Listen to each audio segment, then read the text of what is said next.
Côte d'Ivoire, 80% des forêts primaires ont disparu en raison de l'exploitation forestière et des activités agricoles comme la culture du cacao. L'avenir de la cacaoculture ivoirienne est conditionné à sa capacité à préserver les ressources naturelles et la biodiversité. Le développement de pratiques agroécologiques renforçant la résilience des systèmes de production cacaoyers constitue une solution efficace. Grâce au programme Équité, 5 coopératives de Côte d'Ivoire ont mis en place des pratiques agroécologiques innovantes. Mise en place de systèmes agroforestiers permettant la culture du cacao sous ombrage et en association avec des cultures vivrières. Fertilisation organique des parcelles par compost produit à partir de coques de cabosse de cacao et de fientes de volaille. Lutte biologique contre les ravageurs et importance donnée à la taille des cacaoyers.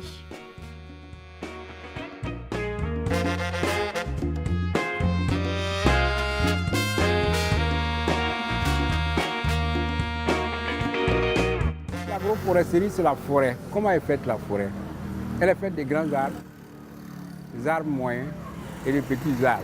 Le système d'agroforesterie, ça consiste à mettre en association plusieurs cultures. Le cacaoyer même vient de l'Amazonie, il vient de la forêt. Donc on peut le représenter, on peut le remettre dans sa situation initiale en tenant toujours compte de sa productivité.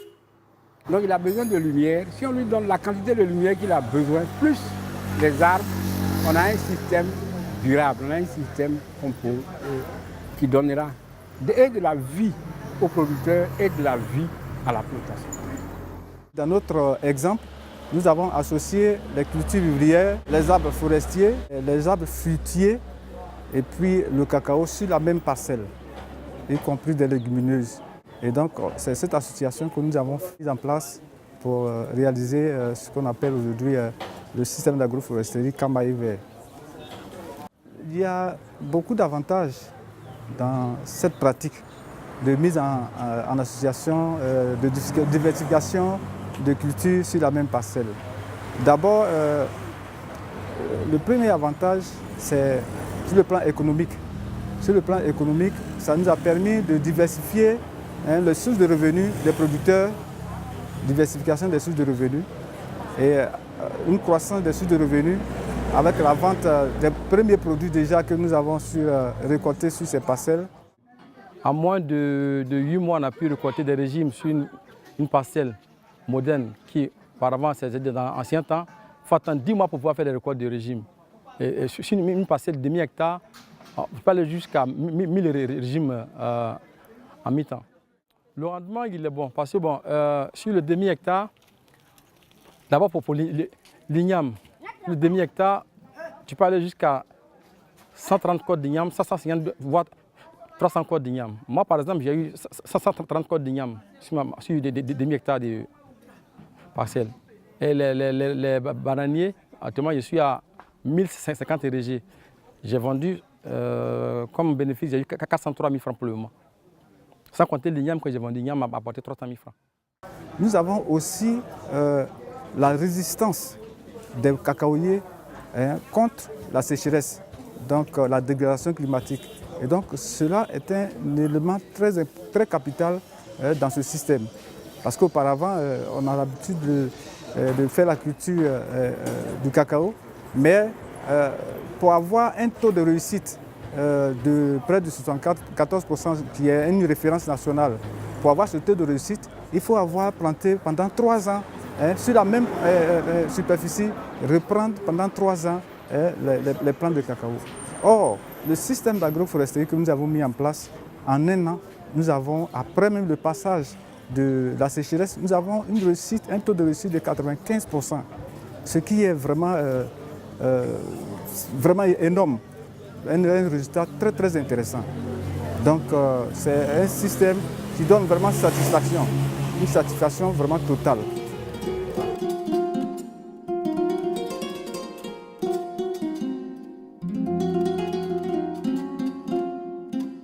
Et nous avons bénéficié du projet Équité. Et pour dire Pour parler au nom des producteurs, en tout cas, le projet Équité a été un projet qu'on a pris à bras le corps parce que ça nous aide à plusieurs niveaux. D'abord pour la régénération du sol, également pour la santé même des arbres et puis pour renouveler au niveau des plantations parce que nous sommes dans une zone où les plantations ont commencé à être vieillissantes. Donc le compost a été vraiment un plus pour notre coopérative. Nous sommes à 48 jeunes composteurs dans le projet Équité et 120 producteurs. Pour l'épandage de l'engrais, il faut 2 tonnes de compost à l'hectare. L'engrais compost, c'est de la matière organique. Donc de façon naturelle, ça permet au sol d'acquérir ces éléments nutritifs. Contrairement à quelque chose que l'engrais chimique ne fait pas. L'engrais chimique, quand on le met au pied des cacaoyers, la plante puise des éléments, ça s'arrête là. Mais au niveau du compost, le compost a la possibilité de modifier la structure du sol, chose que l'engrais chimique ne fait pas. Donc c'est pourquoi à ce niveau-là, pour régénérer, pour renouveler une plantation, on demande aux producteurs de mettre au moins le compost pendant 1 an. Le projet Équité est bénéfique pour le producteur à 2 niveaux, du point de vue économique et du point de vue technique aussi. 2 tas de compost seulement suffit pour fertiliser 1 hectare.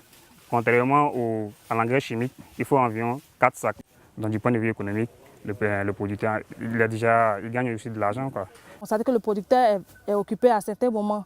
Ils ne produisent pas que le cacao, ils ont d'autres activités. Donc ces jeunes-là vont être formés sur le compost et ça va leur servir d'activité et en même temps ça va aider le planteur.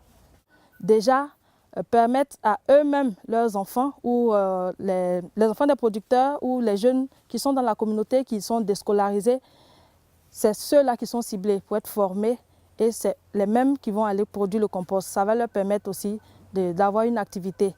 Au niveau des jeunes composteurs, nous avons déjà mis des programmes en place pour étendre le nombre de jeunes qui produisent déjà le compost. Ça nous ouvre d'autres portes parce que nous sommes engagés dans le projet bio et le compost va nous servir de fertilisant au niveau des producteurs qui adhèrent au bio.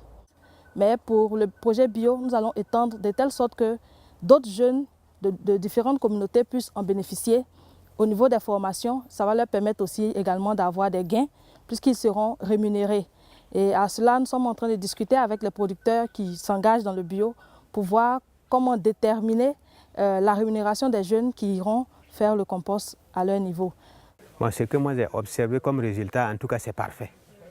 C'est ça, moi-même, volontairement, moi-même j'ai fait, j'ai pris les jeunes composteurs, c'est moi-même je les ai payés et puis ils sont là à faire ça pour moi. Donc l'hivernage qui va rentrer, la pluie qui va venir, en tout cas, je vais mettre encore.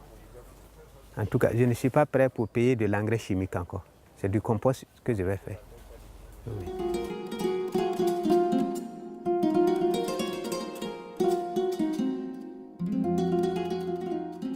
Nous avons décidé de mettre en place ce projet de ferme avicole dans le cadre du programme Équité pour plusieurs raisons. Premièrement, au niveau de nos producteurs, c'est que depuis belle lurette, la fiente de volaille a toujours été utilisée dans notre région, mais pas de façon prépondérante. Et donc le conseil d'administration, avec l'accord de tous les producteurs, ont décidé de mettre ce projet en place pour pouvoir ravitailler, approvisionner nos producteurs en fiente de volaille. Et deuxièmement, on est dans une région où l'élevage n'est pas trop poussé, ce qui fait que c'est difficile d'avoir de la fiente de volaille. Nous constatons que le coût de production est élevé parce que l'intrant, c'est-à-dire l'engrais chimique, coûte excessivement cher, alors que la fiente de volaille ne coûte pas cher. Quand tu prends l'engrais qui coûte 18 000, comparé au sac de la fiente de volaille qui revient à 1 500, vous voyez un peu la différence. Donc, si on met en place ce projet, ça va permettre à nos producteurs de produire du cacao à moins de coût, de faire une nouvelle qualité de cacao, qui est le cacao biologique.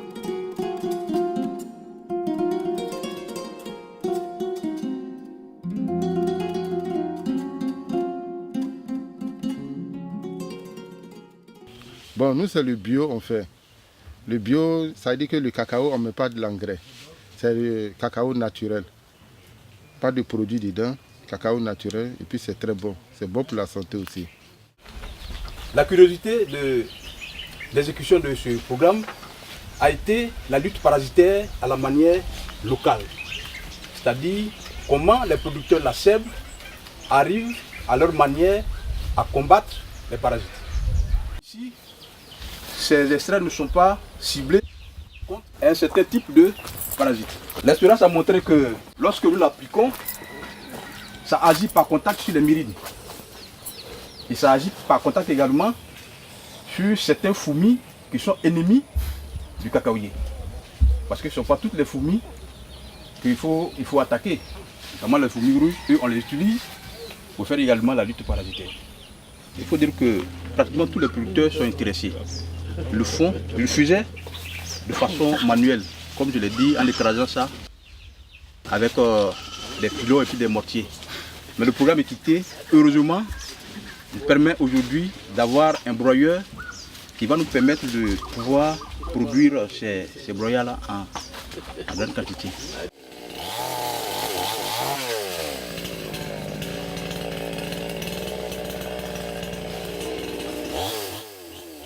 Ma plantation, en tout cas, j'ai fait la taille, plus j'ai mis du compost, en tout cas, ça va. Avec l'éclaircie de la parcelle, pour le moment, il n'y a pas de constat de maladie. Voilà.